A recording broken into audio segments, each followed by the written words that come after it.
नमस्कार. आपलं वजन कमी होत नाहीये. वजन कमी करण्यासाठी तुम्हाला 4 गोष्टी अव्हॉइड करायच्या आहेत. त्या कोणत्या? त्या कशा? आणि त्या तुमच्या आहारातून कशा बाहेर काढायच्या आहेत? एक सर्वात महत्त्वाचं म्हणजे उठल्या-उठल्या लागणारा चहा. ज्या चहातून आपल्याला खूप साऱ्या कॅलरीज इनटेक होतात आणि त्याच्यामुळं तुमचं वजन वाढतं. नंबर 2 मैद्याचे पदार्थ. जे मैद्याचे पदार्थ तुम्हाला खाल्ल्यामुळं तुमचं वजन वाढू शकतं. त्याच्यामध्ये कॅलरीज असतात आणि त्या तुमच्या शरीरामध्ये जाऊन तुमचं वजन वाढू शकतं. 3 नंबर साखरेचे पदार्थ, बेकरी पदार्थ ज्यामध्ये साखर असते आणि त्याच्यामुळं तुमचं वजन वाढलं जातं, कॅलरीज इनटेक केल्या जातात.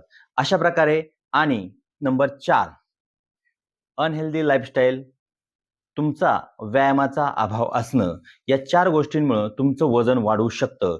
जर तुम्हाला त्या अव्हॉइड करायच्या असतील, तर तुम्ही दिलेल्या मोबाईल नंबरवरती कॉन्टॅक्ट करू शकता आणि तुमचं वजन कमी करू शकता.